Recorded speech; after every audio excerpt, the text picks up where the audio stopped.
안녕하세요. 저는 올해 63세가 된 김성호라고 합니다.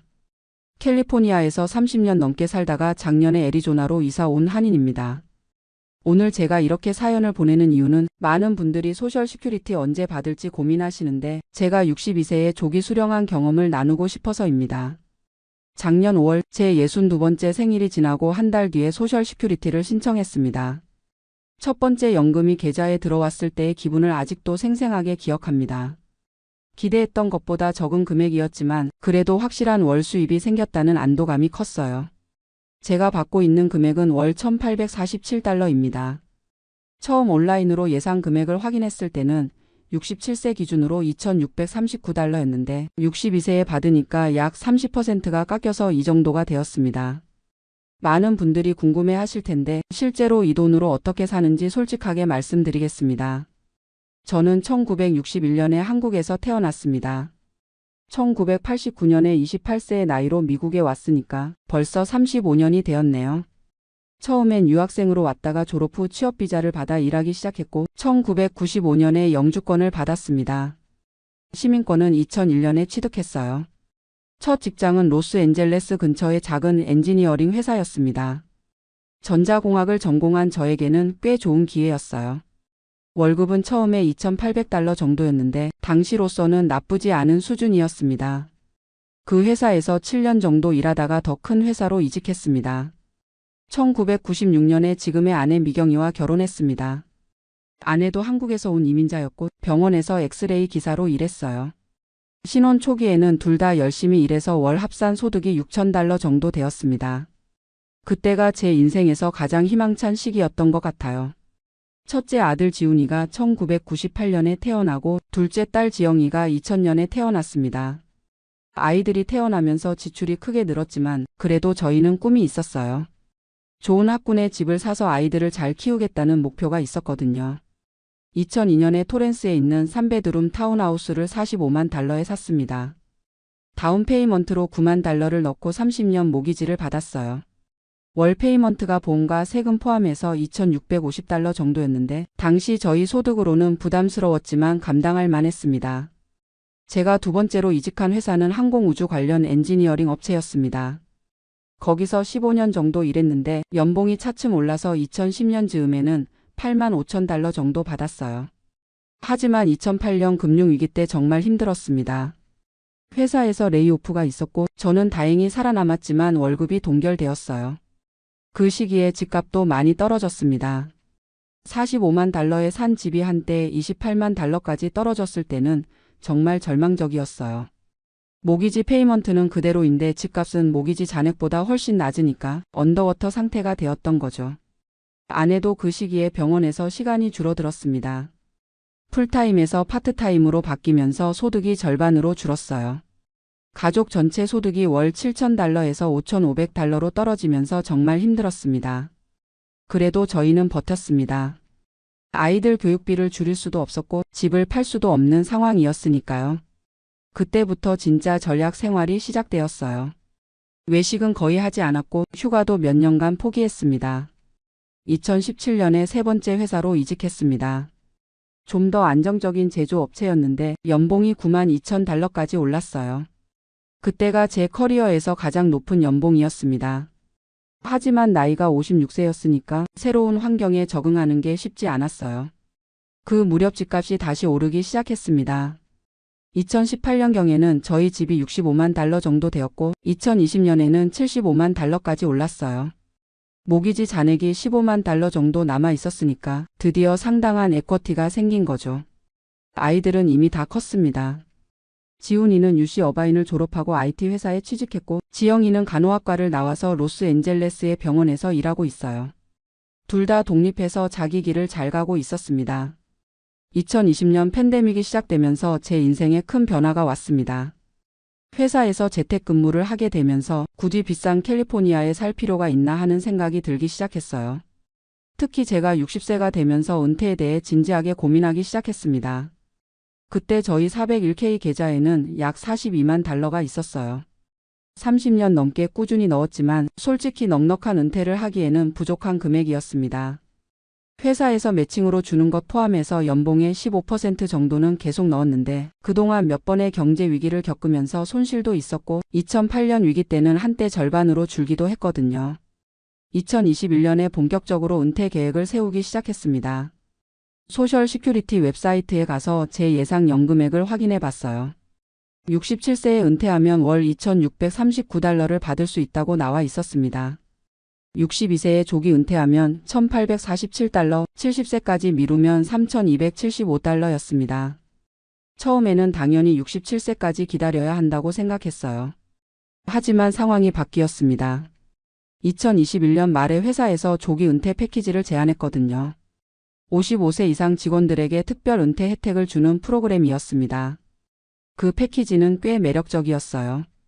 기본 월급의 18개월치에 해당하는 세버런스를 주고 의료보험도 2년간 회사에서 계속 지원해 주기로 했습니다. 제 경우에는 약 13만 8천 달러의 세버런스를 받을 수 있었어요. 아내와 많은 대화를 나눴습니다. 아내는 아직 59세였고 병원에서 계속 일할 수 있었어요. 그녀의 소득이 월 4,200달러 정도 되었으니까 제가 일을 그만두더라도 당분간은 괜찮을 것 같았습니다. 가장 큰 결정 요인은 이사였습니다. 캘리포니아 집값이 너무 올라서 저희 집이 2021년 말에 85만 달러까지 올랐어요. 모기지는 거의 다 갚아서 12만 달러만 남아 있었고요. 그 집을 팔고 애리조나로 이사가면 훨씬 저렴하게 살 수 있겠다는 계산이 나왔습니다. 애리조나 피닉스 근처를 여러 번 다녀왔어요. 거기서 괜찮은 집을 35만 달러 정도에 살 수 있었거든요.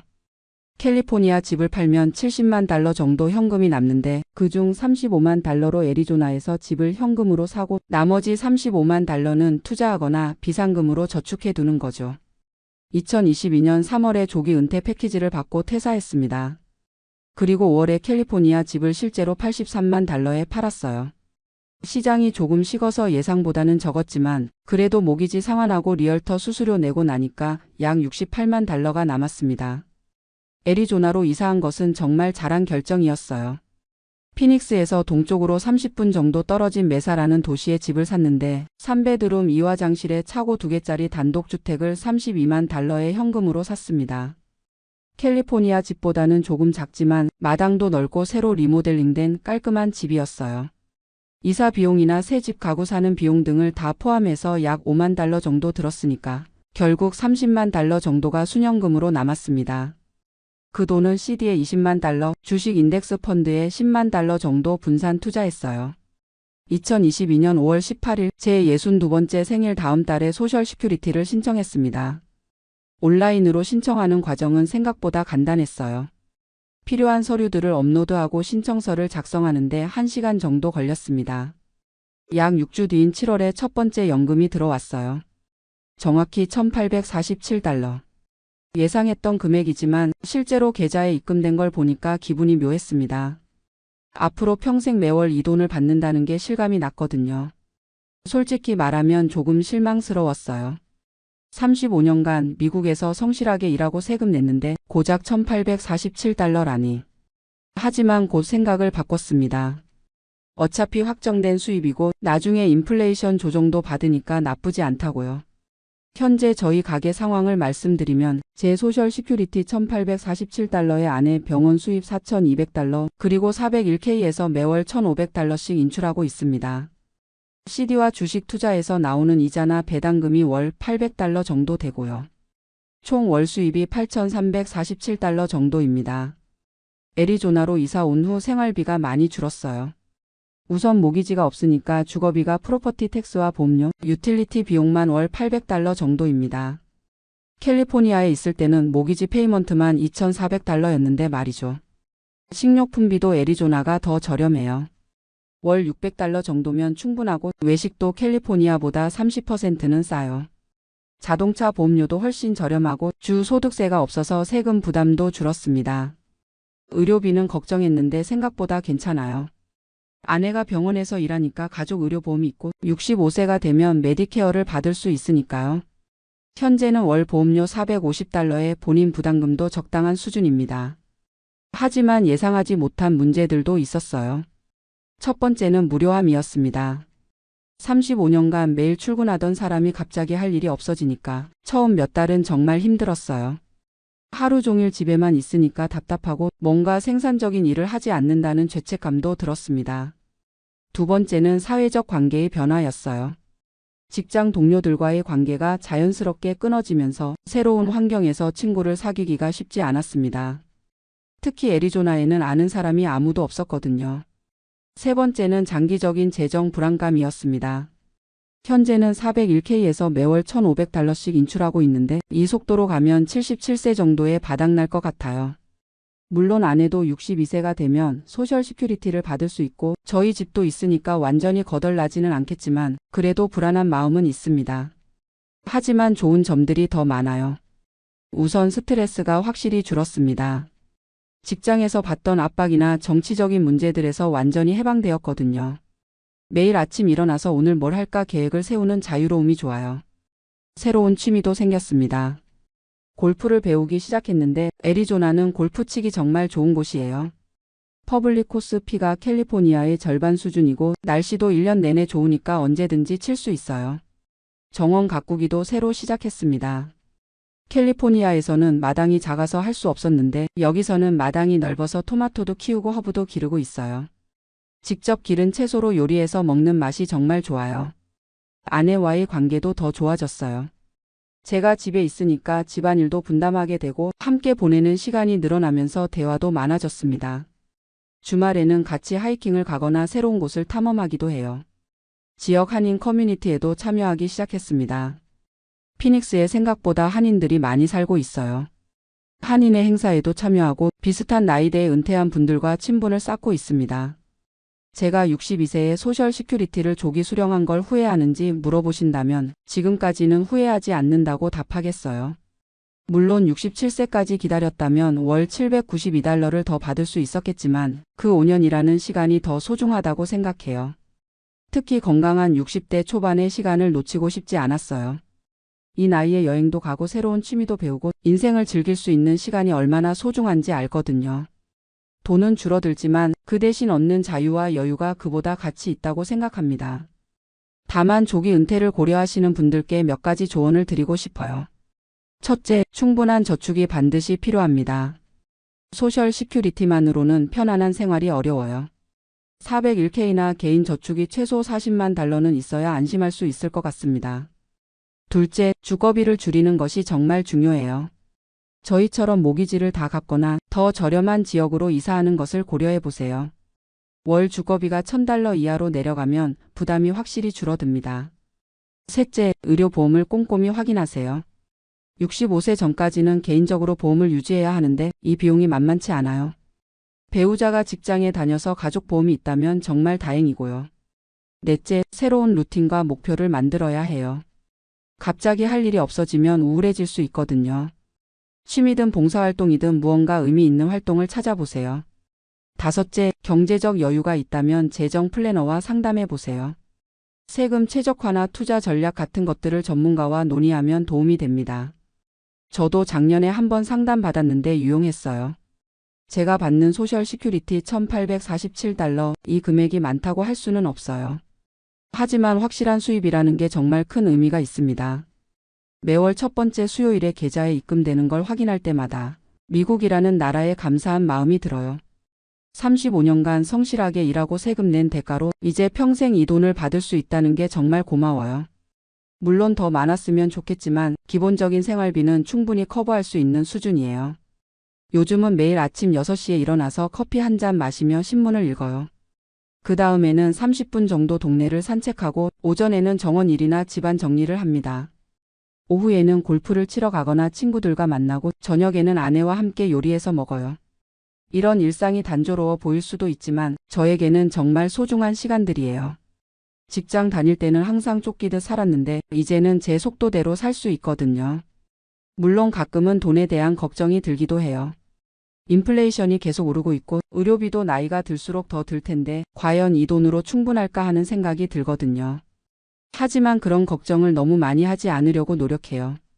어차피 미래는 아무도 모르는 거니까 현재를 충실하게 사는 게 더 중요하다고 생각해요. 건강하게 살면서 아내와 함께 행복한 시간을 보내는 것, 그게 제 목표예요. 아이들도 가끔 찾아와요. 아들 지훈이는 세너제이에서 일하는데 3개월에 한 번 정도 애리조나로 놀러 와요. 딸 지영이는 작년에 결혼했는데 신혼여행으로 저희 집에 와서 일주일 머물다 갔어요. 아이들이 올 때마다 정말 행복해요. 캘리포니아에 있을 때는 서로 바빠서 자주 못 봤는데 이제는 제가 시간이 있으니까 여유롭게 대화할 수 있거든요. 같이 골프도 치고 맛있는 음식도 해서 먹이고 그런 시간들이 정말 소중해요. 내년에는 아내도 62세가 되니까 소셜 시큐리티를 신청할 예정이에요. 아내는 병원에서 25년 정도 일했으니까 월 $1,400 정도 받을 수 있을 것 같아요. 그러면 저희 둘이 합쳐서 $3,200 정도 되니까 경제적으로 좀 더 여유로워질 거예요. 아내는 아직 일을 계속하고 싶어 해요. 건강하기도 하고 일하는 걸 좋아하거든요. 65세까지는 계속 일할 계획이래요. 그래도 소셜 시큐리티가 나오면 부담이 줄어들 테니까 좀 더 편한 마음으로 일할 수 있을 것 같아요. 지금 돌이켜보면 62세에 조기 은퇴한 건 제 인생에서 가장 잘한 결정 중 하나였던 것 같아요. 물론 돈은 조금 적게 받지만 그 대신 얻은 자유와 평안함이 훨씬 더 소중해요. 요즘 제가 가장 좋아하는 시간은 일요일 아침이에요. 교회에 다녀온 후 아내와 함께 브런치를 만들어 먹으면서 이번 주에 뭘 할지 계획을 세우는 시간이거든요. 박물관에 갈 수도 있고 새로운 레스토랑을 시도해 볼 수도 있고 친구들과 골프를 칠 수도 있어요. 선택의 자유가 있다는 게 이렇게 행복한 줄 몰랐어요. 최근에는 지역 대학의 시니어 프로그램에 등록했어요. 역사와 문학 강의를 듣고 있는데 학생 시절로 돌아간 것 같아서 재미있어요. 함께 수강하는 다른 시니어분들과 친해지기도 했고 새로운 지식을 배우는 즐거움도 느끼고 있습니다. 봉사활동도 시작했어요. 지역 푸드뱅크에서 주 2회 봉사하고 있는데 제가 가진 시간을 의미 있게 쓸 수 있어서 보람 있어요. 거기서 만난 다른 자원봉사자들과도 좋은 관계를 맺고 있고 도움이 필요한 분들을 직접 돕는 기쁨도 큰 것 같아요. 가끔 직장 동료들을 만나면 부러워해요. 어떻게 그렇게 일찍 은퇴할 수 있었느냐고 물어보거든요. 저는 항상 같은 대답을 해요. 계획을 세우고 절약하면서 살았고 무엇보다 용기를 냈다고요. 많은 분들이 은퇴를 두려워하는 것 같아요. 수입이 줄어드는 것에 대한 불안감도 있고 할 일이 없어질까봐 걱정하시기도 하고요. 저도 처음에는 그런 걱정이 있었지만 막상 해보니까 생각보다 괜찮았어요. 중요한 건 마음가짐인 것 같아요. 부족한 것에 집중하지 말고 가진 것에 감사하는 마음을 갖는 거죠. 제가 받는 $1,847가 적다고 생각할 수도 있지만 세계 어느 나라에서도 이런 안정적인 연금 시스템은 찾기 어려워요. 특히 한국에서 온 이민자로서 미국의 소셜 시큐리티 시스템에 정말 감사해요. 35년간 성실하게 일한 것만으로도 평생 연금을 받을 수 있다는 게 얼마나 큰 축복인지 몰라요. 한국에 있는 친구들 이야기를 들어보면 노후 준비가 정말 어렵다고 하거든요. 요즘 제가 꿈꾸는 것은 여행이에요. 아직 코로나 때문에 해외여행은 조심스럽지만 미국 내에서 아직 가보지 못한 곳들을 천천히 둘러보고 싶어요. 내셔널 파크들도 가보고 역사적인 도시들도 방문해보고 싶고요. 아내가 은퇴하면 함께 RV를 사서 장기 여행을 해볼까도 생각해요. 애리조나에서 만난 친구 중에 그런 분이 계신데 정말 재미있어 보이더라고요.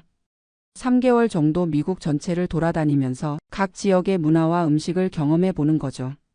손주들도 기대하고 있어요. 딸 지영이가 내년에 아기를 가질 계획이라고 하더라고요. 할아버지가 되는 상상을 하니까 정말 설레어요. 시간이 충분하니까 손주 돌보는 것도 적극적으로 도와줄 수 있을 것 같고 아이와 함께 보내는 시간이 얼마나 소중할지 벌써부터 기대됩니다. 재정적인 면에서는 계속 신중하게 관리하고 있어요. 매월 가계부를 작성해서 지출을 점검하고 투자 포트폴리오도 정기적으로 검토해요.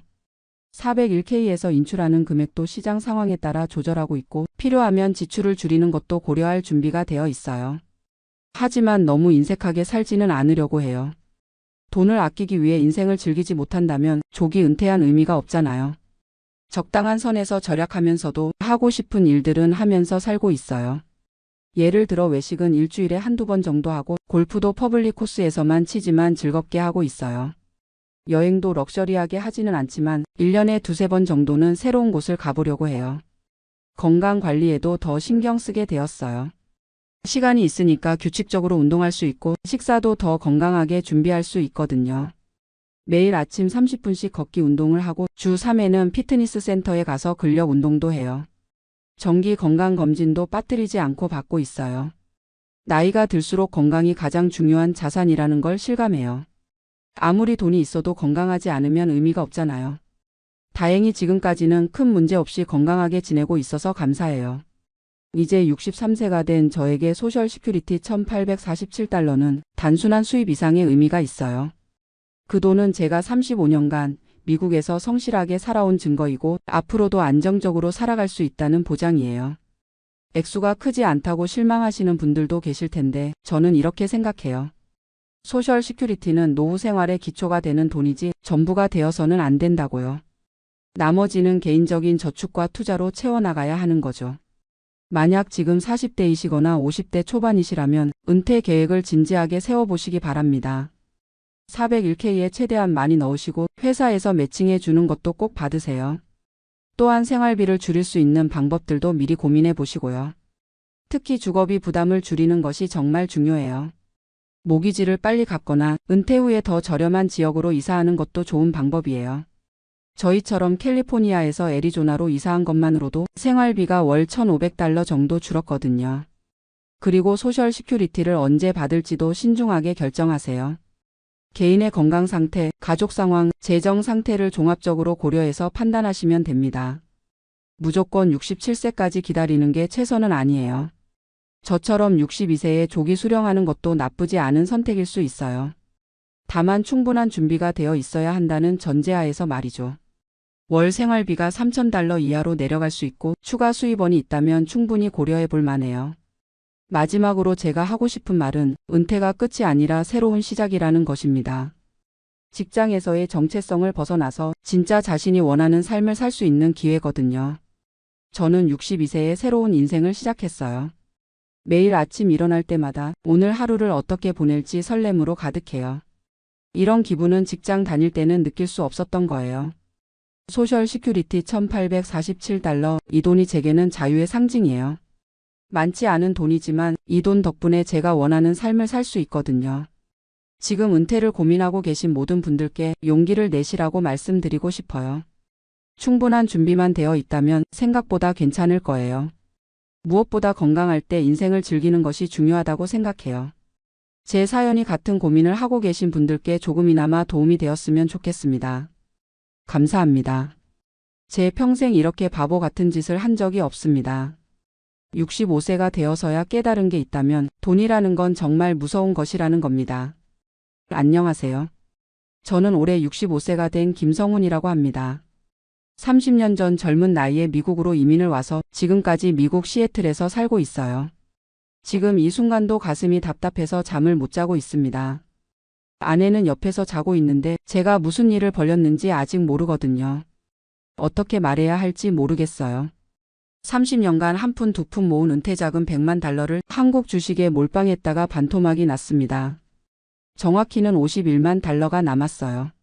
$49만 증발한 거죠. 우리 돈으로 치면 6억 5천만 원이 날아간 겁니다. 이런 얘기를 누구에게 할 수 있겠어요. 그래서 이렇게 사연을 보내게 됐습니다.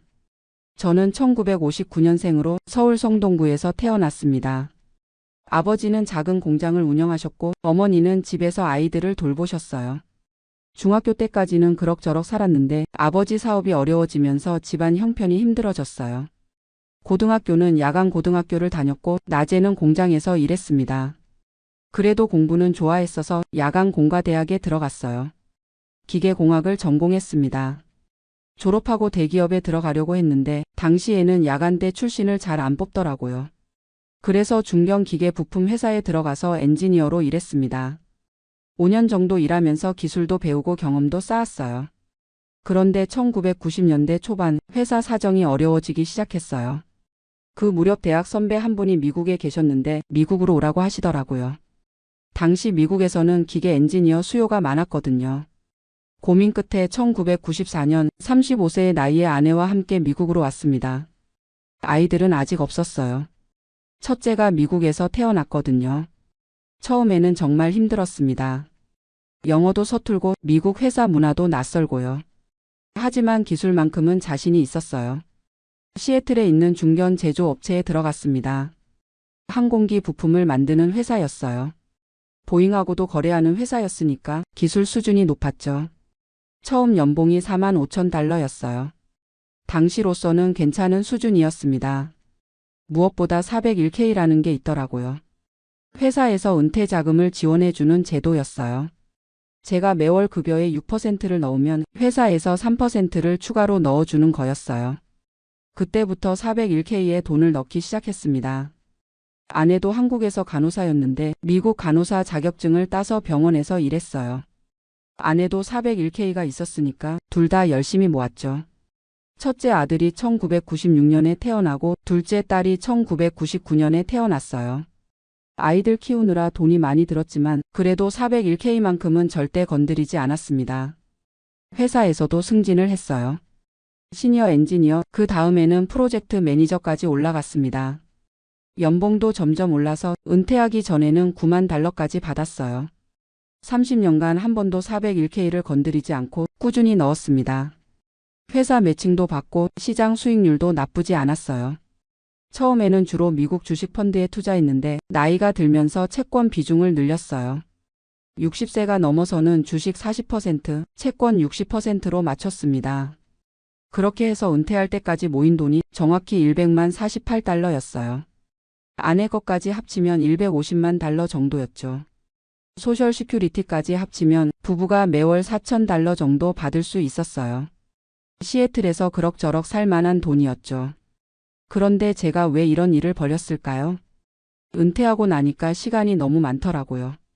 30년간 회사만 다니다가 갑자기 할 일이 없으니까 답답하고 우울했어요. 아내는 아직 60세라서 몇 년 더 일할 예정이었고 아이들은 다 독립해서 각자 생활하고 있었고요. 저 혼자 집에서 뭘 하고 지내야 할지 모르겠더라고요. 그래서 투자 공부를 시작했어요. 은퇴하면 할 일도 없고 401K 돈도 어떻게 굴려야 할지 고민이었거든요. 유튜브도 보고 온라인 강의도 들었어요. 한국 사람들이 하는 투자 방송도 많이 봤습니다. 그러다가 한국 주식에 관심을 갖게 됐어요. 2021년 말 즈음이었는데 한국 주식이 많이 올랐다는 소식을 들었거든요. 특히 전기차 관련 주식들이 엄청나게 올랐다고 하더라고요. LG에너지솔루션, 포스코케미칼, 에코프로 같은 회사들 말이에요. 제가 원래 제조업에서 일했으니까 이런 회사들이 뭘 하는지는 어느 정도 알고 있었어요. 전기차 배터리 만드는 회사들이잖아요. 그때만 해도 전기차 시장이 계속 성장할 거라고 생각했거든요. 테슬라도 잘 나가고 있었고 각 나라에서 전기차 정책을 밀어주고 있었으니까요.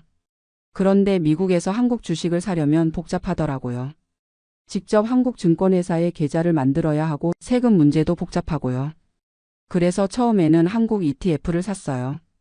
EWI라고 하는데 한국 주식 전체에 투자하는 ETF였어요. 401K 돈을 롤오버해서 IRA로 옮겼어요. 그러면 개별 주식도 살 수 있거든요. 처음에는 조심스럽게 1만 달러 정도만 넣었어요. 그런데 생각보다 수익이 좋더라고요. 2022년 초에 산 한국 ETF가 몇 달 만에 15% 정도 올랐어요. 그때부터 욕심이 생겼습니다. ETF 말고 개별 주식을 사면 더 많이 벌 수 있을 거라고 생각했어요.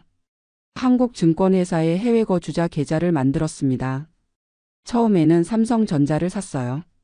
안전한 주식이라고 생각했거든요.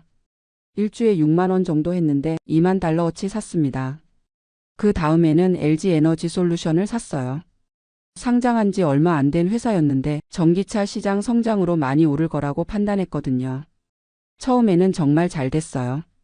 2022년 여름까지는 제가 산 주식들이 계속 올랐거든요. 삼성전자는 7만 원까지 올랐고 LG에너지솔루션은 50만 원을 넘기기도 했어요. 그때 제 계좌 평가액이 한 6만 달러 정도였는데 8만 달러까지 올랐어요. 한 달 만에 2만 달러를 번 거죠. 그 맛을 본 이후로는 더 과감해졌어요. 401K 돈을 조금씩 더 옮겨서 투자했습니다.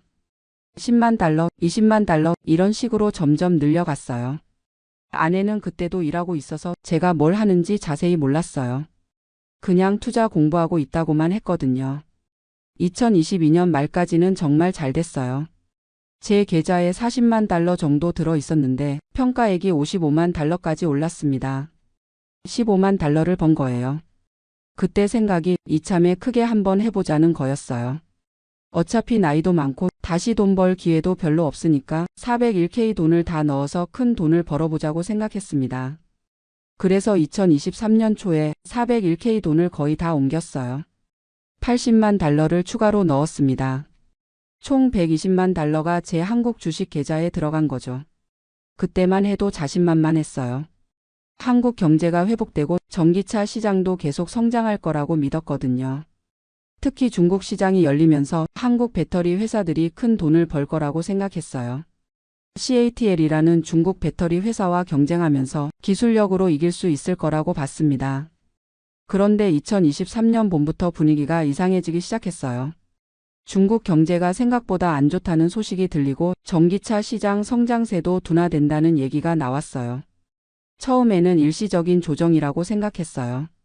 주식시장은 원래 올랐다 내렸다 하는 거니까 조금 기다리면 다시 오를 거라고 믿었습니다. 그런데 계속 떨어지더라고요.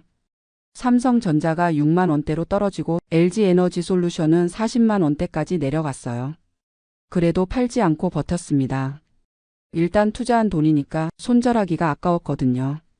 그리고 한국 주식을 공부하면서 정말 좋은 회사들이 많다는 걸 알았어요. 삼성전자나 SK하이닉스 같은 반도체 회사들, 현대차나 기아 같은 자동차 회사들 다 세계적인 경쟁력을 갖고 있는 회사들이잖아요.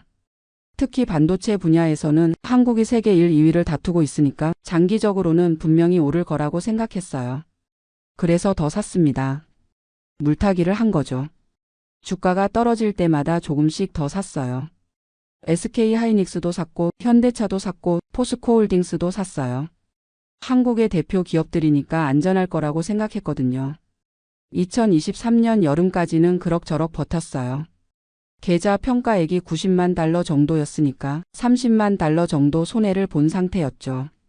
그런데 2023년 8월부터 정말 끔찍한 일이 벌어졌어요. 코스피가 2600에서 2200까지 떨어진 거예요. 제가 산 주식들도 모두 다 같이 떨어졌습니다. 삼성전자는 5만 원대까지 떨어지고 LG에너지솔루션은 30만 원 밑으로 내려갔어요. SK하이닉스도 반토막이 났고요. 그때부터 정말 잠을 못 잤어요. 매일 아침에 일어나서 주식 시세를 확인하는데 계속 떨어지기만 하는 거예요. 한국 시간이 미국 시간과 반대니까 밤새 우리나라 주식 시장이 열리잖아요. 그래서 밤에 잠을 못 자고 계속 핸드폰으로 주가를 확인했어요. 아내가 이상하게 생각하기 시작했어요. 밤에 잠을 못 자고 낮에는 피곤해서 계속 누워있고 밥도 제대로 안 먹고요. 그래도 아직 정확한 얘기는 하지 못했어요. 401k 돈을 다 넣었다는 걸 말하면 아내가 얼마나 놀랄지 뻔했거든요. 2023년 10월에는 정말 최악이었어요. 코스피가 2200 밑으로 떨어지면서 제 계좌도 70만 달러까지 내려갔어요. 50만 달러 손해를 본 거죠. 그때 정말 팔까 생각했어요. 더 떨어지기 전에 손절을 하는 게 맞는 것 같았거든요. 하지만 이미 너무 많이 떨어진 상태에서 팔기가 너무 아까웠어요. 그리고 한국 정부에서 공매도를 금지한다는 뉴스가 나왔어요. 그러면 주가가 좀 오를 거라고 생각했습니다. 실제로 며칠간은 주가가 올랐어요. 하지만 그것도 잠깐이었어요. 2024년 들어서도 계속 떨어졌거든요. 특히 올해 3월에는 정말 심했어요. 북한 리스크도 있었고 중국 경제 문제도 계속되고 미국에서 금리를 높게 유지한다는 소식까지 나오면서 외국인들이 한국 주식을 계속 팔았어요. 제가 가장 많이 산 LG에너지솔루션은 한때 25만 원까지 떨어졌어요. 50만 원에 샀던 주식이 반토막이 난 거죠. 삼성전자도 4만 원대까지 내려갔고 SK하이닉스는 더 심했어요.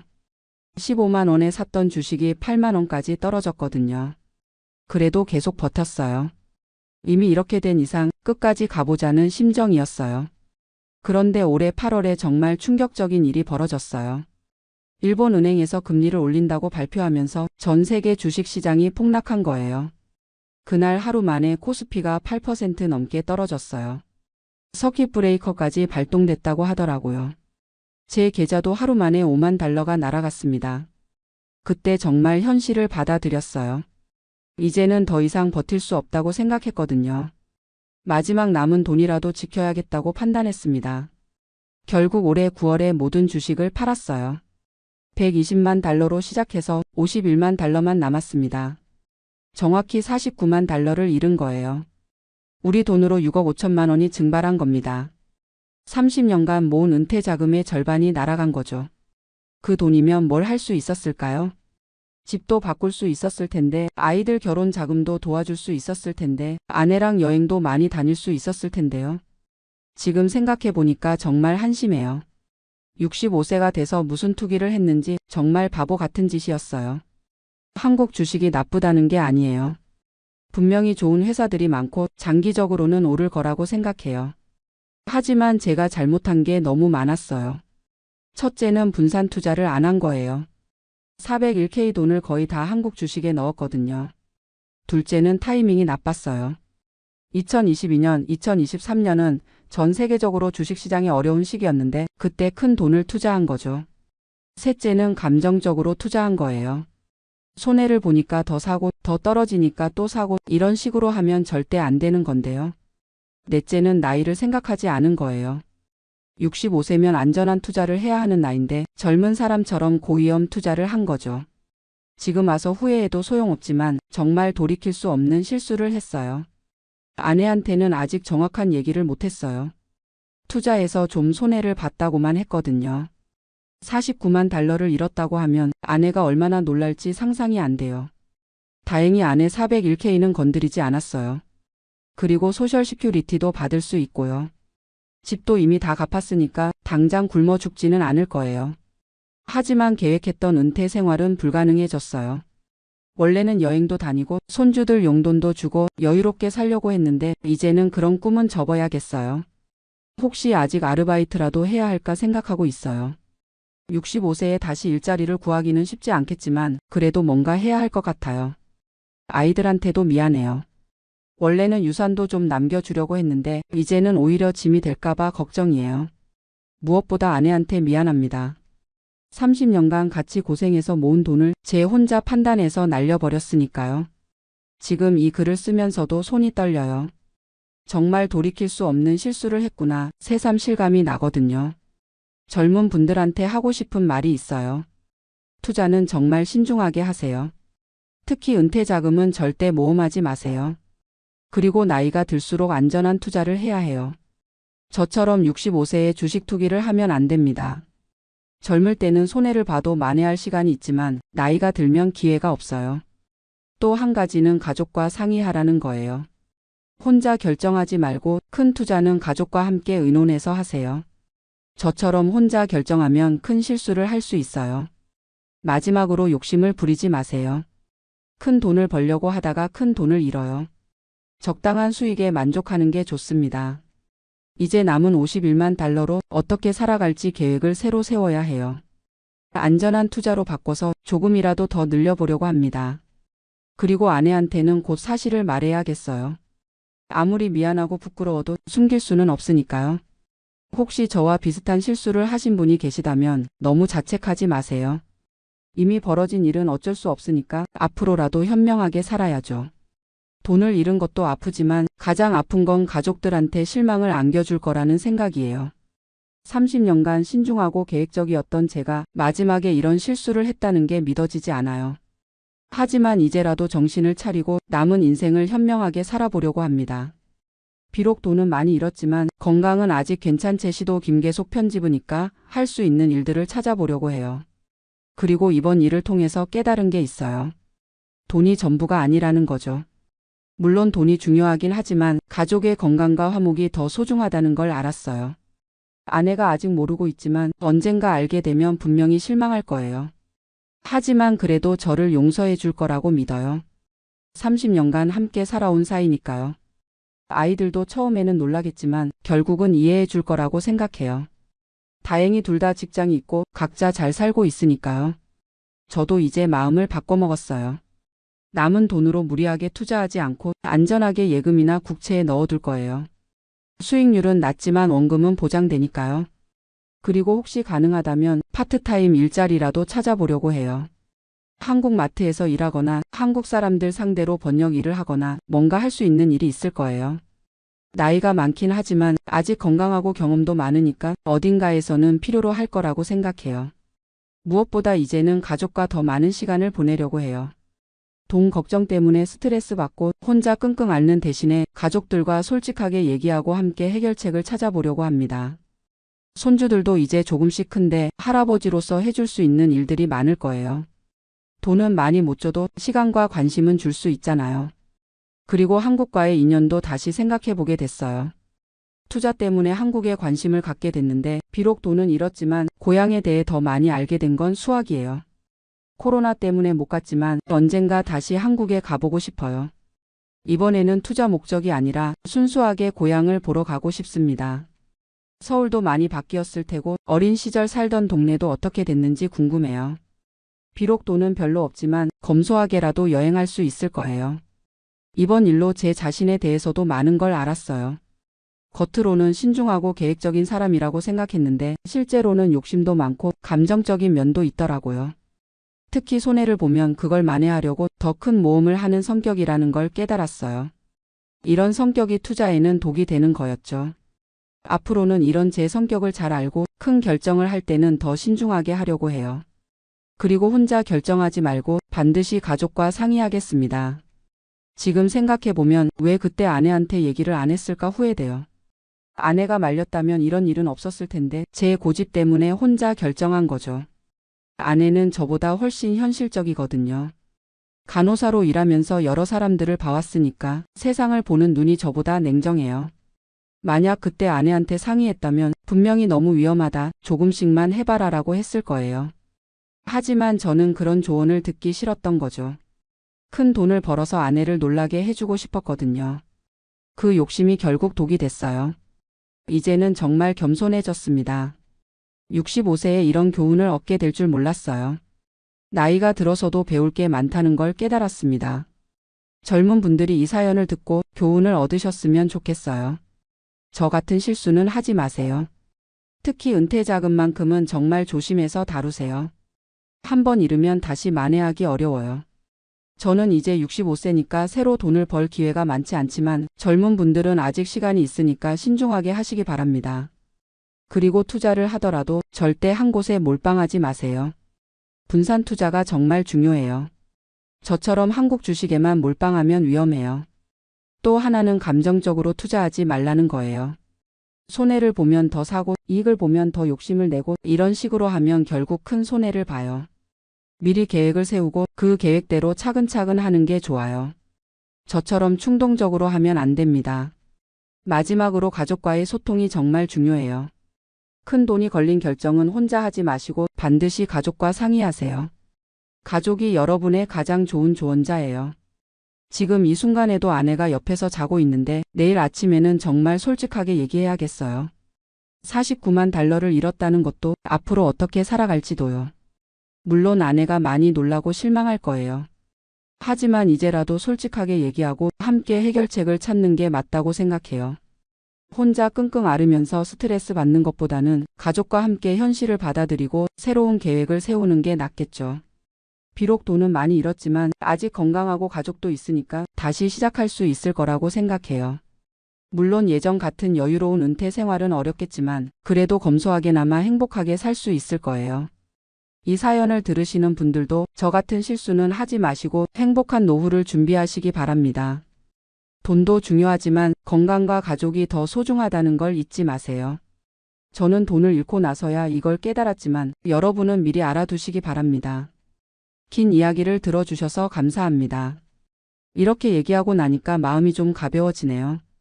내일부터는 정말 새로운 마음으로 남은 인생을 현명하게 살아보겠습니다. 지금 한국에 온 지 1년이 넘었습니다. 뉴욕에서 30년을 살았던 간호사였던 제가 말이에요. 많은 분들이 저에게 묻습니다. 미국에서 그렇게 오래 살았는데 왜 한국으로 돌아왔냐고요. 솔직히 말씀드리면 돌아오기 전까지는 제가 얼마나 순진했는지 몰랐어요. 한국에 와서 1년을 살아보니 깨달은 게 너무 많습니다. 좋은 의미에서든 나쁜 의미에서든 말이에요. 오늘은 그 이야기를 들려드리고 싶습니다. 제가 왜 뉴욕을 떠났고 한국에서 무엇을 경험했으며 지금은 어떤 생각을 하고 있는지 말이에요. 혹시 저처럼 여기민을 고민하고 계신 분들이 있다면 제 경험이 조금이나마 도움이 되었으면 좋겠습니다. 저는 올해 57살입니다. 1990년대 초 27살의 나이에 간호사 자격을 가지고 뉴욕으로 갔어요. 그때는 지금처럼 미국 간호사가 되는 게 쉽지 않았죠. 엔클렉스라는 시험도 봐야 했고 영어도 정말 많이 부족했어서 처음 몇 년은 정말 힘들었습니다. 하지만 30년이라는 세월이 흐르는 동안 저는 뉴욕의 한 대학 병원에서 중환자실 수간호사까지 올랐어요. 제 자신이 정말 자랑스러웠습니다. 영어도 서툰 한국 여자가 미국에서 의료진으로 인정받으며 살아가는 것이 얼마나 대단한 일인지 스스로도 알고 있었거든요. 특히 미국에서는 간호사에 대한 사회적 인식이 정말 높아요. 의사와 간호사가 수평적 관계에서 협력하며 일하고 간호사의 의견도 충분히 존중받습니다.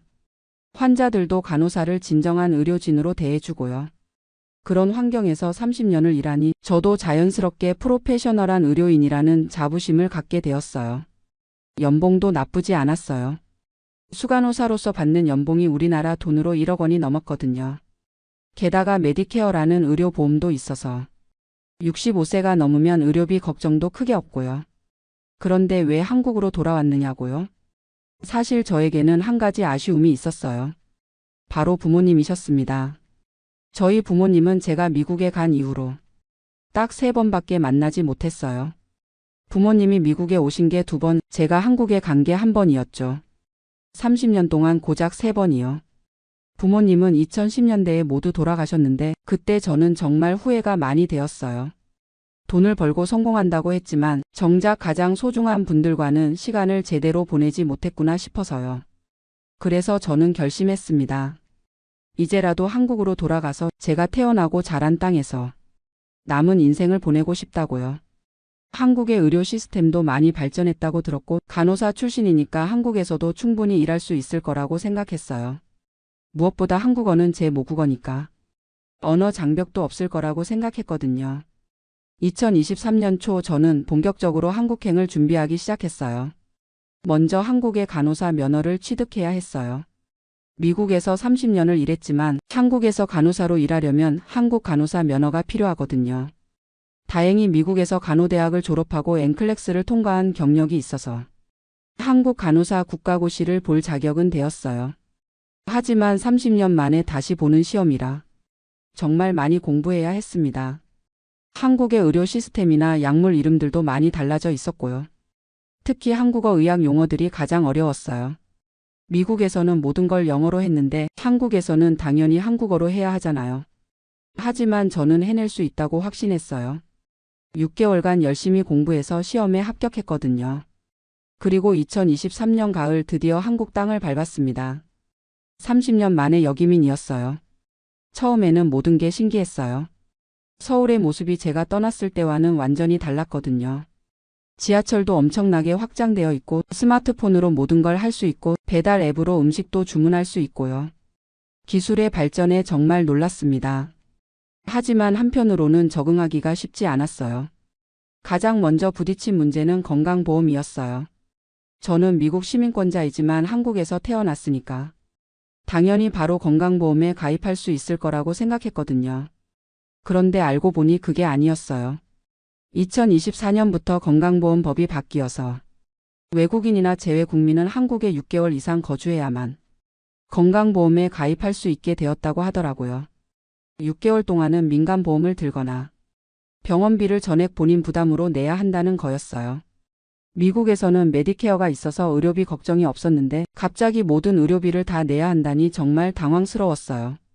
감기 한 번 걸려서 병원에 가도 5만 원, 건강검진 한 번 받으려면 50만 원이 넘게 나오더라고요. 미국에서 받던 연금이 있긴 했지만 그 돈으로 한국에서 의료비까지 다 감당하기에는 부담스러웠어요. 그래도 6개월은 어떻게든 버텨보자고 생각했죠. 그 다음 문제는 일자리였어요. 한국 간호사 면허도 있고 미국에서 30년간 일한 경력도 있으니까 어느 병원에서든 환영받을 거라고 생각했거든요. 그런데 현실은 달랐어요. 일단 제 나이가 57살이다 보니 신규 채용에 지원하기가 쉽지 않았어요.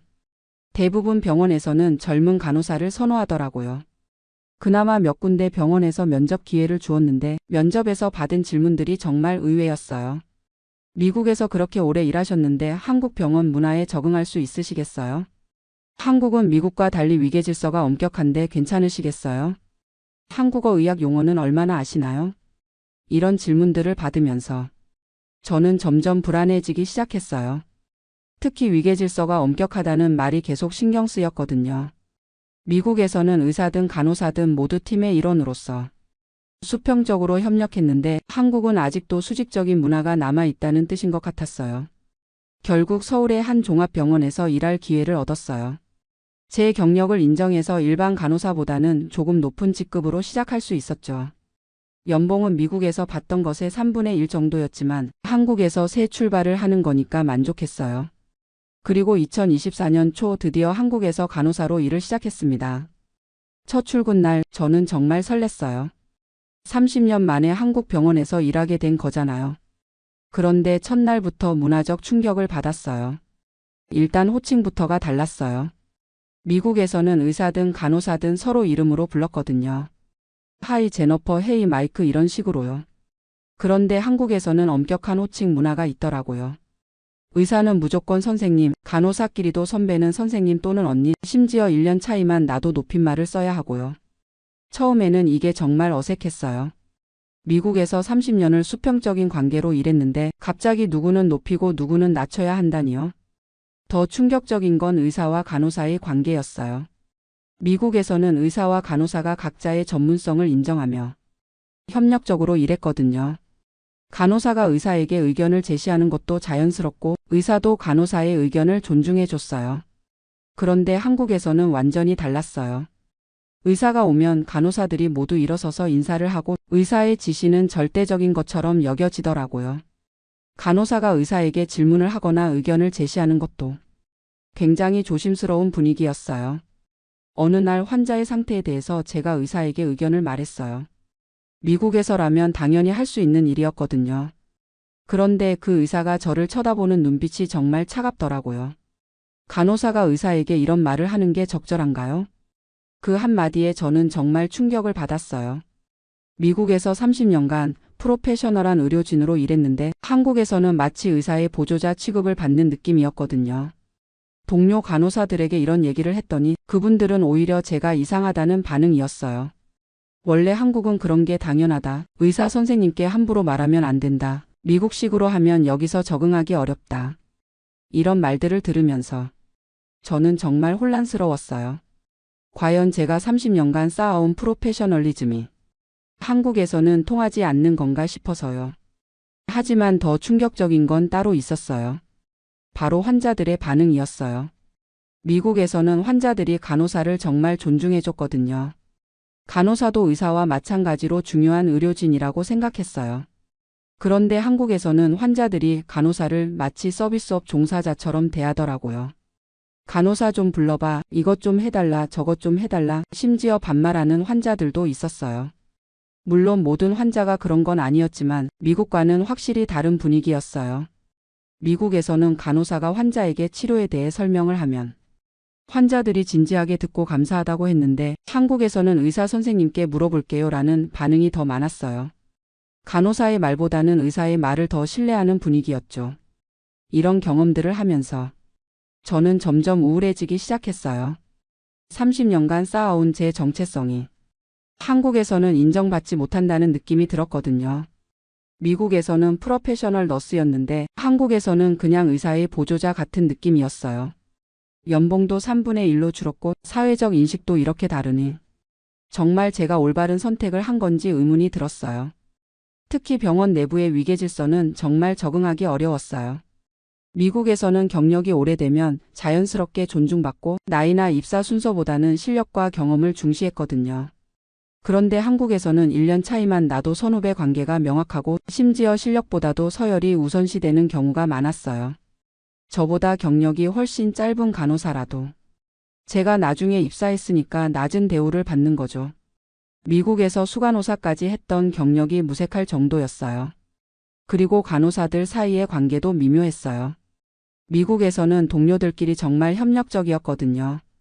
서로 도와주고 문제가 있으면 같이 해결하고 개인의 실수도 팀 전체의 문제로 보고 함께 개선해 나갔어요. 그런데 한국에서는 경쟁적인 분위기가 더 강했어요. 실수를 하면 개인의 책임으로 돌리고 선후배 관계도 엄격해서 자유롭게 의견을 나누기 어려웠어요. 특히 태움이라는 문화가 있다는 걸 알게 되었어요. 선배 간호사가 후배 간호사를 혹독하게 훈련시키는 문화인데 때로는 교육을 넘어서 괴롭힘에 가까운 경우도 있더라고요. 다행히 제가 나이가 있어서 직접적인 태움을 당하지는 않았지만 젊은 간호사들이 겪는 모습을 보면서 정말 안타까웠어요. 미국에서는 신입 간호사들을 체계적으로 교육하고 지원하는데 한국에서는 아직도 이런 문화가 남아있다는 게 충격이었거든요. 6개월이 지나고 드디어 건강보험에 가입할 수 있게 되었어요. 이건 정말 다행이었죠. 건강보험료는 한 달에 25만 원 정도 나왔는데 미국에서 내던 메디케어 보험료보다는 훨씬 저렴했어요. 하지만 병원비 본인 부담금이 꽤 높더라고요. 미국에서는 메디케어와 서플리먼트 보험으로 거의 모든 의료비가 커버되었는데 한국에서는 20에서 30%는 본인이 부담해야 했어요. 그래도 6개월 동안 전액 본인 부담하던 것보다는 훨씬 나았죠. 한 가지 좋았던 점은 병원 접근성이었어요. 미국에서는 의사 예약을 잡으려면 몇 주씩 기다려야 했는데 한국에서는 당일에도 진료를 받을 수 있었거든요. 응급실도 미국보다 훨씬 빠르게 처리되었고요. 의료기술 수준도 미국과 비교해서 전혀 뒤지지 않았어요. 오히려 일부 분야에서는 한국이 더 앞서 있다는 느낌도 받았어요. 하지만 여전히 간호사로서의 지위에 대해서는 아쉬움이 많았어요. 한국에 온 지 1년이 넘은 지금 저는 많은 것을 깨달았어요. 첫째, 문화의 차이는 정말 크다는 것. 30년을 미국에서 살았지만 저는 여전히 한국 사람이라고 생각했거든요. 하지만 실제로는 제가 많이 미국화되어 있었어요. 수평적 사고, 개인주의적 성향, 직설적인 의사소통 방식. 이런 것들이 모두 미국 문화의 영향이었던 거죠. 한국의 위계질서, 집단주의, 눈치 보는 문화가 제게는 오히려 어색하게 느껴졌어요. 둘째, 간호사라는 직업에 대한 사회적 인식이 나라마다 정말 다르다는 것. 미국에서 간호사는 고도의 전문직이에요. 의사와 대등한 파트너로서 환자 치료에 참여하고 사회적으로도 높은 존경을 받죠. 하지만 한국에서는 아직도 간호사를 의사의 보조자 정도로 보는 시각이 강해요. 물론 한국도 많이 발전했고 젊은 의사들 중에는 간호사를 존중하는 분들도 많지만 전반적인 분위기는 여전히 위계적이었어요. 셋째, 돈이 전부가 아니라는 것. 미국에서는 높은 연봉을 받았지만 한국에서는 연봉이 3분의 1로 줄었어요. 하지만 한국에서는 다른 장점들이 있었어요. 가족이나 친구들과 가까이 살 수 있고 언어 장벽이 없으니까 소통이 자유롭고 문화적으로 편안함을 느낄 수 있었거든요. 미국에서는 아무리 오래 살아도 근본적인 외로움이 있었는데 한국에서는 그런 외로움이 많이 줄었어요. 넷째, 의료 시스템에도 각각 장단점이 있다는 것. 미국은 의료 기술이나 장비는 정말 훌륭하지만 비용이 너무 비싸고 접근성이 떨어져요. 한국은 상대적으로 저렴하고 접근성이 좋지만 의료진들의 업무 강도가 너무 높고 환자 중심보다는 효율성 중심인 것 같았어요. 다섯째, 나이가 들면서 우선순위가 바뀐다는 것. 20에서 30대에는 성공과 돈이 가장 중요했지만 50대가 되니까 가족과 안정이 더 중요해졌어요. 미국에서 더 많은 돈을 벌 수 있었지만 한국에서 가족들과 가까이 지내는 것이 저에게는 더 가치 있게 느껴졌거든요. 지금도 가끔 후회가 될 때가 있어요. 특히 병원에서 위계질서에 부딪힐 때나 연봉 명세서를 볼 때는 미국에 있을 걸 그랬나 싶기도 하죠. 하지만 전반적으로는 한국에 온 것을 후회하지 않아요. 물론 처음 생각했던 것과는 많이 달랐지만 나름대로 적응해가고 있거든요. 한국 병원 문화에도 천천히 익숙해지고 있고 동료들과의 관계도 조금씩 개선되고 있어요. 무엇보다 제가 한국 의료계에 조금이나마 기여할 수 있다는 생각이 들어요. 미국에서 배운 환자 중심 간호, 체계적인 교육 시스템, 수평적 의사소통 방식 같은 것들을 한국에도 전파할 수 있지 않을까 해서요. 실제로 젊은 간호사들과 이야기하다 보면 저의 경험에 관심을 갖는 분들이 많아요. 미국의 간호 문화나 시스템에 대해 궁금해하시고 한국도 그런 방향으로 발전했으면 좋겠다고 말씀하시거든요. 그런 분들을 만날 때마다 제가 여기 온 이유가 있구나 싶어요. 지금 제가 하고 있는 일이 한국 간호계의 발전에 조금이라도 도움이 된다면 그것만으로도 의미 있다고 생각해요. 앞으로의 계획은 아직 확실하지 않아요. 몇 년 더 한국에서 일해보면서 정말 적응할 수 있는지 지켜볼 생각이에요. 만약 정말 적응이 안 된다면 다시 미국으로 돌아갈 수도 있고요. 미국 시민권은 그대로 유지하고 있으니까 언제든 돌아갈 수 있거든요. 하지만 지금은 한국에서의 생활에 최선을 다하고 있어요. 30년간 미국에서 쌓은 경험을 한국에서도 유용하게 활용할 방법을 찾고 있고 동시에 한국의 문화와 시스템도 배워가고 있어요. 혹시 저처럼 여기민을 고민하고 계신 분들이 있다면 몇 가지 조언을 드리고 싶어요. 첫째, 현실적인 기대를 가지세요. 해외에서 오래 살다 보면 본국에 대한 환상을 갖기 쉬워요. 모든 게 좋을 거라고 생각하지만 실제로는 예상과 다른 점들이 많거든요. 특히 직업 문화나 사회적 인식 같은 건 쉽게 바뀌지 않으니까 미리 마음의 준비를 하시는 게 좋아요. 둘째, 충분한 자금을 준비하세요. 저는 건강보험 문제를 미리 몰라서 처음 6개월 동안 정말 고생했거든요. 의료비뿐만 아니라 생활비, 주거비 등 예상보다 많은 돈이 들어갈 수 있으니까 여유 있게 준비하시길 바라요. 셋째, 현지 정보를 미리 충분히 알아보세요. 법규나 제도가 자주 바뀌니까 최신 정보를 확인하는 게 중요해요. 저처럼 건강보험법 개정을 몰라서 당황하는 일이 없도록 하세요. 넷째, 유연한 마음가짐을 가지세요. 해외에서 오래 살다 보면 자신만의 고정된 방식이 생기기 마련이에요. 하지만 다른 나라에서는 다른 방식이 있으니까 열린 마음으로 받아들이려고 노력하세요. 물론 모든 걸 다 받아들일 필요는 없지만 최소한 이해하려고 노력하는 자세는 필요해요. 다섯째, 네트워크를 만들어 가세요. 저 같은 경우에는 동료 간호사들과의 관계가 적응에 가장 큰 도움이 되었어요. 처음에는 어색했지만 시간이 지나면서 서로를 이해하게 되었거든요. 특히 비슷한 경험을 한 사람들과 만나서 이야기를 나누는 것이 큰 위로가 되었어요. 여섯째, 본인만의 가치관을 명확히 하세요. 돈이 가장 중요한지, 가족이 가장 중요한지, 일의 만족도가 가장 중요한지 본인의 우선순위를 분명히 해야 해요. 그래야 어려운 순간이 와도 왜 이 선택을 했는지 기억할 수 있거든요. 저에게는 가족과의 시간, 모국어로 소통할 수 있는 편안함, 그리고 한국 의료계에 기여할 수 있다는 보람이 연봉 감소나 문화적 차이보다 더 중요했어요. 마지막으로 완벽하지 않아도 괜찮다는 것을 받아들이세요. 어떤 선택을 하든 장단점이 있어요. 미국에 있었다면 돈은 더 많이 벌었겠지만 가족과의 시간은 없었을 거고 한국에 있으니까 연봉은 줄었지만 다른 만족감이 있거든요. 100% 완벽한 선택은 없다는 걸 인정하고 현재 상황에서 최선을 다하는 게 중요해요. 지금 저는 한국에서의 2년 차를 준비하고 있어요. 1년 차보다는 훨씬 적응이 잘 되었고 동료들과의 관계도 많이 개선되었어요. 물론 아직도 아쉬운 점들이 있지만 그런 것들을 바꿔나가는 것도 제가 할 수 있는 일이라고 생각해요. 특히 젊은 간호사들에게 미국의 선진적인 간호 문화를 전해주고 한국 간호계가 더 발전할 수 있도록 조금이나마 기여하고 싶어요. 예를 들어 미국에서는 간호사들이 정기적으로 케이스 스터디를 하면서 서로 배우거든요. 실수나 어려운 상황을 공유하면서 함께 해결책을 찾아가는 문화가 있어요. 한국에서도 이런 문화가 확산되면 간호의 질이 더 높아질 수 있을 것 같아요.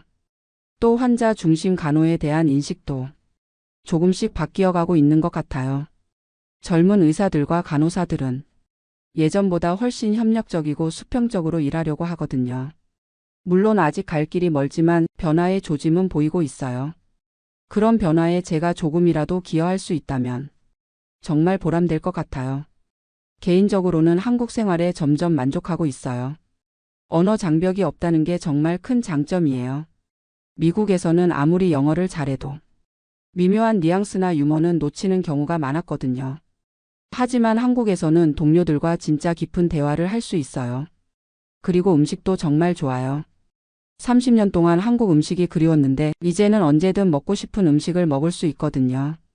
김치찌개, 된장찌개, 불고기. 이런 음식들을 매일 먹을 수 있다는 것만으로도 한국에 온 보람이 있어요. 문화적인 면에서도 편안함을 느껴요. 사계절이 뚜렷한 것도 좋고 전통과 현대가 조화를 이루는 모습도 인상적이에요. 미국에서는 항상 이방인이라는 느낌이 있었는데 한국에서는 정말 집에 온 것 같은 편안함이 있어요. 물론 모든 게 완벽하지는 않아요. 여전히 병원에서 위계질서에 답답함을 느낄 때가 있고 미국에서 받던 연봉을 생각하면 아쉬울 때도 있어요. 하지만 전반적으로는 만족하고 있어요. 무엇보다 후회 없는 선택을 했다는 생각이 들어요. 만약 제가 미국에 계속 있었다면, 평생 한국에 돌아가면 어땠을까 하는 궁금증을 갖고 살았을 거예요. 지금은 그 궁금증을 풀었으니까 어떤 선택을 하든 후회는 없을 것 같아요. 앞으로 몇 년 더 한국에서 생활해 보면서 정말 정착할지 아니면 다시 미국으로 갈지 천천히 결정할 생각이에요. 어떤 선택을 하든 그때의 제가 내린 최선의 판단이라고 받아들일 거예요. 마지막으로 하고 싶은 말은 인생에서 늦은 도전이란 없다는 거예요. 57살의 나이에 완전히 새로운 환경에서 새 출발을 한다는 게 쉽지 않았지만 해보니까 생각보다 할만했어요. 물론 젊었을 때보다는 적응이 어렵고 체력적으로도 힘들지만 그만큼 인생 경험이 도움이 되더라고요. 특히 미국에서 30년간 쌓은 경험이 한국에서도 충분히 활용할 수 있었어요.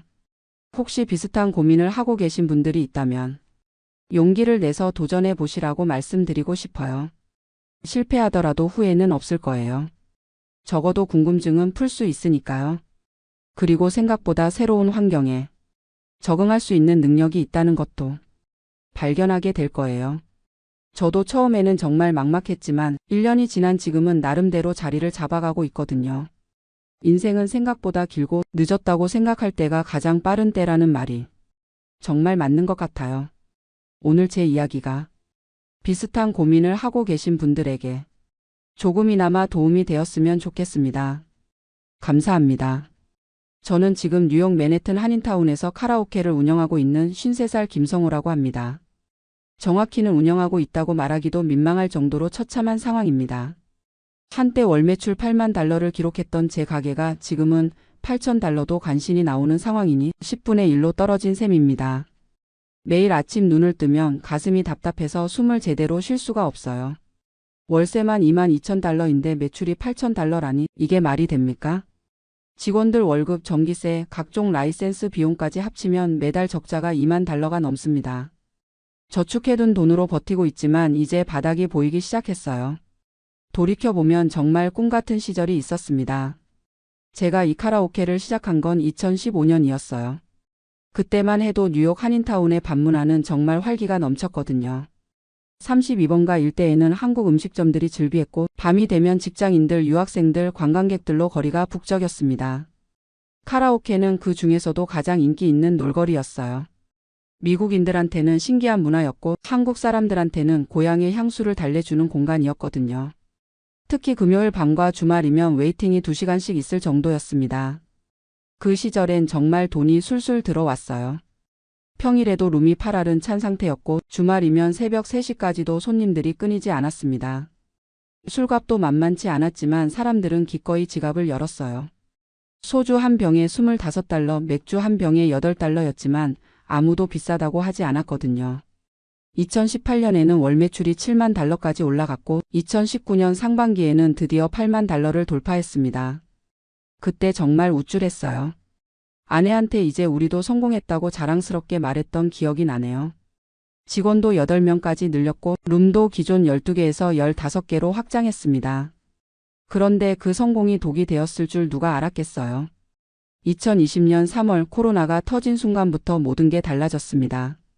처음엔 한 달만 버티면 되겠지 생각했어요.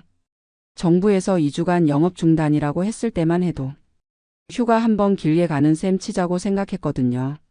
하지만 2주가 한 달이 되고 한 달이 2달이 되면서 심각성을 깨달았습니다. 영업 중단 기간에도 월세는 나가고 직원들 월급도 줘야 하고 각종 고정 비용들은 그대로였어요. 정부 지원금이라고는 했지만 턱없이 부족했습니다. 5월에 잠시 영업을 재개했을 때는 정말 기뻤어요. 하지만 현실은 냉혹했습니다. 룸 안에는 최대 4명까지만 들어갈 수 있었고 테이블 간 거리를 2m 이상 벌려야 했어요. 15개 룸 중에 실제로 쓸 수 있는 건 8개뿐이었습니다. 더 큰 문제는 사람들이 오지 않는다는 거였어요. 예전같이 회사 동료들이 우르르 몰려와서 2차, 3차까지 이어지던 문화가 완전히 사라졌거든요. 재택근무가 늘어나면서 회식 자체가 없어졌고 설령 만나더라도 야외에서 간단히 만나는 게 전부였어요. 2020년 여름 매출이 평소에 30%까지 떨어졌을 때도 곧 회복될 거야 라고 생각했습니다. 하지만 가을에 2차 대유행이 오고 겨울에 3차 대유행까지 겹치면서 완전히 절망에 빠졌어요. 11월부터 3월까지는 아예 문을 닫아야 했거든요. 그 5개월 동안 매출은 0달러였지만 고정 비용은 그대로 나갔습니다. 월세 22,000달러는 기본이고 직원들 실업급여 지원금, 전기세, 보험료, 각종 라이센스 비용까지 매달 3만 달러가 넘게 나갔어요. 5개월이면 15만 달러입니다. 그동안 모아둔 돈이 물 새듯 빠져나갔어요. 2021년 4월에 다시 문을 열었을 때는 이미 다른 세상이었습니다. 사람들의 생활 패턴이 완전히 바뀌어 있었어요. 집에서 넷플릭스 보는 게 익숙해진 사람들이 굳이 비싼 돈 내고 노래방에 올 이유가 없어진 거죠. 더욱이 한인타운 자체가 많이 죽어 있었어요. 코로나 기간 동안 문을 닫은 식당들이 한두 군데가 아니었거든요. 40년 전통의 식당들도 하나둘 사라져갔고 거리에는 임대 표지판이 여기저기 붙어 있었습니다. 예전처럼 식사하고 2차로 노래방 오는 패턴 자체가 없어졌어요. 그나마 백신이 나오고 상황이 조금씩 나아지는 것 같았는데 델타 변이, 오미크론 변이까지 나오면서 사람들의 경계심은 더욱 커졌습니다. 특히 노래방은 밀폐된 공간에서 큰 소리로 노래하는 곳이라 위험한 곳이라는 인식이 박혀버렸어요. 2022년부터는 조금씩 회복되는 듯 했지만 예전 수준엔 한참 못 미쳤습니다. 월 매출이 3만 달러 정도까지는 회복됐거든요. 그래도 적자지만 그나마 버틸 만했어요. 조금씩 나아지겠지 생각하면서 이를 악물고 버텼습니다. 하지만 2023년 들어서는 또 다른 문제가 생겼어요. 물가 상승이 정말 심각했거든요. 월세는 2만 달러에서 2만 2천 달러로 올랐고 전기세도 30% 가까이 뛰었습니다. 직원들 시급도 올려줘야 했고 술값도 인상할 수밖에 없었어요. 그런데 술값을 올리니까 손님들이 더 안 오는 거예요. 소주 한 병이 30달러, 맥주가 10달러가 되니까 너무 비싸다는 반응이 많아졌거든요. 예전 같으면 뉴욕이니까 어쩔 수 없지 했던 사람들도 이제는 다른 곳을 찾아가기 시작했어요. 설상가상으로 한인타운에 새로운 경쟁업소들이 들어서기 시작했습니다. 코로나 기간 동안 임대료가 떨어진 틈을 타서 자본력 있는 업주들이 새로 진출한 거예요. 시설도 훨씬 깔끔하고 최신식이라 저희 가게가 상대적으로 낡아 보이기 시작했습니다. 게다가 요즘 젊은 사람들은 노래방보다는 클럽이나 바를 더 선호하는 것 같아요. 인스타그램에 올릴 만한 예쁜 곳을 찾다 보니 노래방은 올드한 문화가 되어버린 거죠. 20대 손님들이 확실히 줄어들었어요. 그렇게 어렵게 버티던 차에 작년 말부터는 정말 절망적인 상황이 되었습니다. 월 매출이 1만 5천 달러까지 떨어진 거예요. 월세만으로도 적자인데 다른 비용까지 합치면 매달 2만 달러씩 손실을 보는 상황이 되었습니다. 그래도 포기할 수 없어서 이것저것 시도해봤어요. 배달 서비스도 해보고 낮 시간 대관 서비스도 시작했고 한국 음식도 간단하게 팔아봤습니다. 하지만 다 미미한 수준이었어요. 룸 개수도 15개에서 10개로 줄였습니다. 5개 룸은 벽을 허물어서 이벤트 공간으로 만들어 봤거든요. 생일 파티나 소규모 모임 대관을 받아보려고 했는데 생각만큼 수요가 없었어요. 직원들도 8명에서 3명으로 줄였습니다.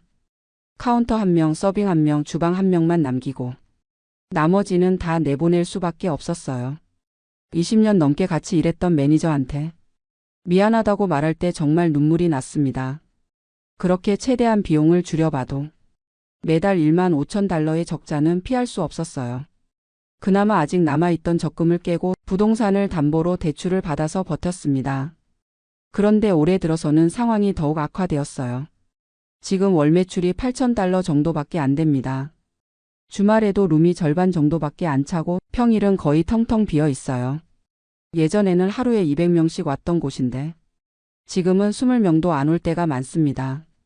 손님들 패턴도 완전히 바뀌었어요.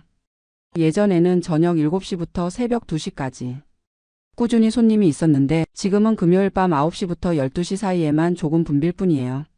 나머지 시간은 정말 조용합니다. 더욱 속상한 건 손님들이 예전보다 훨씬 까다로워졌다는 거예요. 시설이 조금만 낡아 보여도 불만을 표하고 서비스에 대한 기대치도 높아졌거든요. 하지만 직원이 3명뿐이라 예전 같은 서비스는 불가능해요. 음향 장비도 교체해야 하는데 돈이 없어서 못하고 있습니다. 마이크 몇 개는 잡음이 나는데 새 걸로 바꿀 여유가 없어요. 에어컨도 몇 대는 고장 났는데 수리비가 부담스러워서 선풍기로 대충 때우고 있는 상황입니다. 정말 하루하루가 지옥 같아요. 아침에 눈을 뜨면 오늘은 손님이 몇 명이나 올까? 그 생각밖에 안 들어요. 저녁에 가게 문을 열고 빈 룸들을 보면 가슴이 너무 답답해서 숨이 막힐 것 같습니다. 아내는 이제 그만하자고 매일 말해요. 건강 망치면서까지 할 이유가 뭐 있냐고 하죠. 맞는 말이에요. 요즘 잠도 제대로 못 자고 스트레스 때문에 머리카락도 많이 빠졌거든요. 혈압도 올라가서 약을 먹고 있어요. 하지만 쉽게 포기할 수가 없어요. 이 가게에 제 인생의 모든 걸 걸었거든요. 집도 담보로 잡혀 있고 빚도 30만 달러가 넘습니다. 지금 문을 닫으면 정말 아무것도 남는 게 없어요.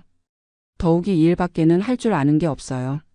53살에 다른 일을 새로 시작하기에는 너무 늦었고 영어도 완벽하지 않아서 일반 회사에 취직하기도 어렵거든요. 그래서 지금도 하루하루 버티고 있습니다.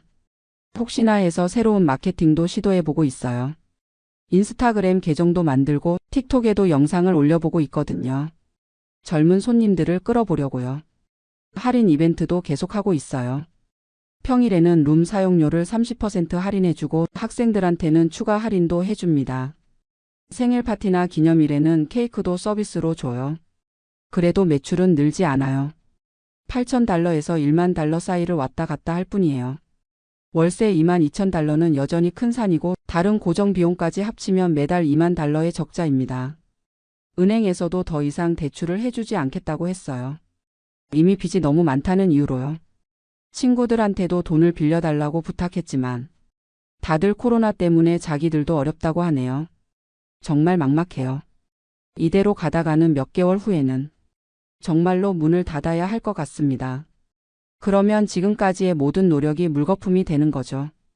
혹시 이 사연을 들으시는 분 중에 좋은 아이디어나 조언이 있으시면 정말 간절히 듣고 싶어요. 어떻게 하면 다시 예전처럼 손님들이 찾아올까요?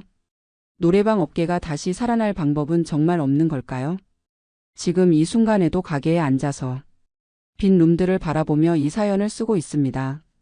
한때는 웃음소리로 가득했던 이곳이 지금은 너무나 조용해요. 정말 죽겠습니다. 누군가 저를 좀 도와주세요.